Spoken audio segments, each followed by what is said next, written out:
Alors, j'ai été désigné par mon groupe comme chef de file sur le projet de loi énergie renouvelable, accélérer les énergies renouvelables, qui viendra sur la table de l'Assemblée nationale le 5 décembre prochain, après être passé par le Sénat.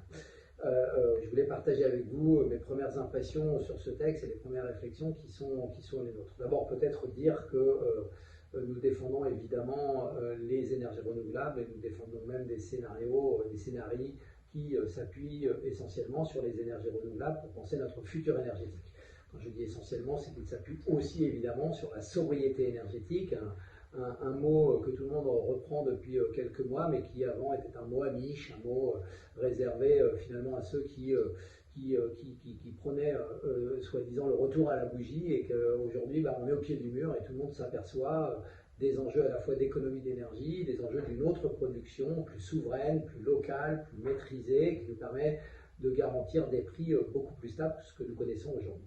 Ce projet de loi est un peu particulier, il aurait pu être un texte d'urgence pour faire face à la crise du moment, et notamment à répondre à la question de la façon dont nous allons passer l'hiver, et en travaillant spécifiquement sur l'accélération des projets qui sont en route, ou être un texte de planification d'une ambition forte pour notre pays en matière d'énergie renouvelable, donner de la visibilité, dégager des moyens, organiser mieux les règles, la gouvernance, le pilotage des énergies renouvelables. Et en fait, il est à ce stade un peu ni l'un ni l'autre, et il arrive avant d'autres lois, une loi sur l'énergie nucléaire, puis une loi de programmation pluriannuelle de l'énergie, qui sera évidemment une loi quinquennale très importante qui arrivera au deuxième trimestre de l'année 2023. Donc, partant de la copie qui nous est proposée, nous allons évidemment nous battre pour faire bouger le texte tel qu'il est aujourd'hui. Il pose un diagnostic que nous ne partageons que partiellement, un diagnostic qui dit en gros les procédures fonctionnent mal et les projets durent trop longtemps, c'est ce qui bloquerait le développement des énergies renouvelables. La France est le dernier pays d'Europe à ne pas tenir ses ambitions en matière d'énergie renouvelable. Des problèmes de procédure, des problèmes liés au débat énergie renouvelable, biodiversité, et des problèmes d'acceptabilité qui seraient les principaux freins au développement des énergies renouvelables. Alors évidemment, il y a des sujets de procédure, mais il y a eu aussi des sujets très politiques. On n'a pas soutenu certaines énergies renouvelables, on a parfois bloqué les projets. En France aujourd'hui, il y a environ 5 à 6 gigawatts d'énergie renouvelable prêtes à fonctionner, mais qui, pour des questions d'autorisation finale, ne sont pas en service. Et au moment où l'hiver va être difficile, c'est forcément un sujet problématique. On a des difficultés de pilotage et d'organisation des énergies renouvelables dans les territoires. On a de la planification nationale, de la planification régionale, mais c'est dans l'opérationnalité que les choses bloquent. Et il nous semble que les collectivités, la région, l'intercommunalité ont un grand rôle à jouer dans cette opérationnalisation des énergies renouvelables. On a des problèmes d'association de l'ensemble des parties prenantes des territoires dans la construction des projets, l'investissement dans les projets, le choix d'implantation des projets. Et aujourd'hui, tout ça se fait de manière plutôt désorganisée et peut entraîner des tensions et des affrontements assez terribles autour de ces projets. C'est pour ça que nous porterons des propositions pour améliorer cette dimension de gouvernance, cette implication, cette participation, ce que moi j'appelle des communautés locales d'énergie. Alors je reprends un vocabulaire européen en lui donnant un sens un peu plus large, où on rapprocherait dans les territoires les questions de consommation, les questions de production, et puis surtout on organiserait de la gouvernance avec les citoyens, les entreprises, les collectivités locales, pour que cette appropriation de la transition énergétique soit collective et efficace. Dans ce texte, nous avons une série de mesures proposant de modifier les procédures environnementales avec, pour certaines, des points positifs qui sont nécessaires pour accélérer la mise en œuvre des projets, mais d'autres qui peuvent être inquiétantes, car elles peuvent ouvrir finalement à des pratiques qui ne porteraient pas une attention particulière à la biodiversité, à la protection des espèces, des risques de dérogation qui pourraient s'élargir bien au-delà d'ailleurs du sujet des énergies renouvelables. En la matière, il y a évidemment un impact des énergies renouvelables sur la biodiversité, comme la plupart de nos activités humaines. Et je crois que c'est un des domaines où on recherche le plus à réduire cet impact, et il faut continuer à le rechercher. Pour autant, nous avons besoin des énergies renouvelables et de minimiser cet impact, et le texte doit le dire de la manière la plus claire. Ce texte propose aussi des mesures sur le partage de la valeur, c'est-à-dire les retombées économiques des énergies renouvelables, aujourd'hui mal partagées, une part vers les collectivités, une part prépondérante vers les développeurs de projets.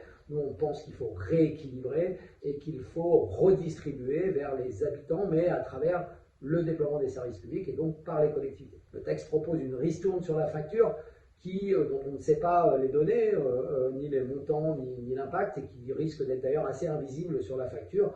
Nous, il nous semble que pour répondre aux enjeux de la transition écologique, aux enjeux de justice sociale, aux enjeux de mobilité dans les territoires, eh bien, ce partage de la valeur est une manière d'engager les énergies renouvelables dans un soutien aussi au développement des territoires. Mais je dirais aussi qu'il nous faut cadrer mieux le déploiement des énergies renouvelables et l'ensemble des promoteurs de ces projets en, par exemple, les inscrivant dans des contrats de service public comme peuvent l'être les grands distributeurs aujourd'hui, qu'il s'agisse d'EDF, de GRDF, ce qui permettrait de cadrer la dimension intérêt public du déploiement des énergies renouvelables. Et puis enfin, ce texte ouvre des questions sur le foncier, sur certains sujets, sur le solaire et sur l'éolien en mer, mais ne traite pas de toutes les énergies renouvelables. Il nous semble qu'il y a à potentialiser du foncier non dégradé, non utilisé, qui aujourd'hui pourrait être affecté à l'énergie renouvelable. Je pense dans les zones industrielles, il y a sans doute de la compatibilité des lignes à faire bouger. Dans les ports, il y a sans doute des possibilités aussi, plutôt que des projets inscrits dans des paysages où ils posent des difficultés. Il est prévu des ombrières sur les parkings, ça nous semble une voie tout à fait importante, tout comme il faudrait revenir et élargir les obligations sur le solaire sur les toits, où il nous semble qu'il y a des possibilités à explorer sur les grands hangars de logistique. Peut-être qu'il faut élargir les contraintes pour systématiser la production d'énergie renouvelable. Il y a là un certain nombre de voies à explorer, tout en ayant la précaution du zéro artificialisation nette, évidemment, mais il nous semble que l'énergie renouvelable, dans les enjeux d'utilisation du foncier qui est disponible et qui n'affecte pas le zéro artificialisation nette, eh bien, il y a des priorités et les énergies renouvelables en font partie. Voilà quelques premières impressions sur ce texte. Je continue des auditions pour affiner nos prises de position. Plus d'une vingtaine sont engagées avec les filières professionnelles, avec les ONG qui s'occupent de transition énergétique, de biodiversité, pour entendre tous les points de vue, avec les échelons de collectivités qui se sentent oubliés dans ce texte et qui ont des propositions évidemment à formuler, et puis avec les acteurs institutionnels concernés par la question de l'énergie. Nous traversons une crise qui est une crise de souveraineté, une crise de prix, mais aussi une crise liée au fait que la France n'a pas tenu ses objectifs. Si nous avions tenu les objectifs en matière d'énergie renouvelable, c'est 6 fois l'équivalent de la production de Fessenheim qui serait disponible pour cet hiver. Si nous avions facilité la mise en œuvre des projets, nous aurions eu de l'énergie immédiatement disponible. Et puis, cette approche de l'énergie renouvelable permet aussi, et la loi l'évoque, et c'est une bonne chose, des contrats directs entre producteurs et consommateurs, collectivités, entreprises, qui permettraient une plus grande stabilité des prix, une meilleure maîtrise à long terme du coût de l'énergie. Et ça, c'est quand même extrêmement important pour celles et ceux qui voient exploser leurs factures aujourd'hui. Et évidemment, cette explosion est au détriment des missions de services publics que peuvent conduire, par exemple, les collectivités.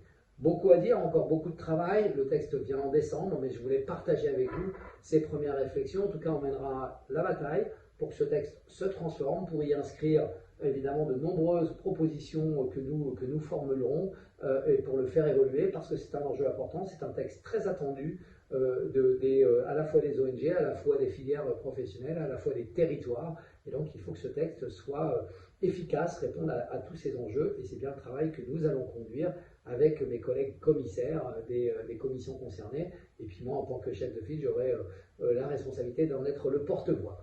Voilà quelques mots sur cette voie, et je reviendrai évidemment pour partager avec vous ce que nous proposons très formellement pour transformer ce texte.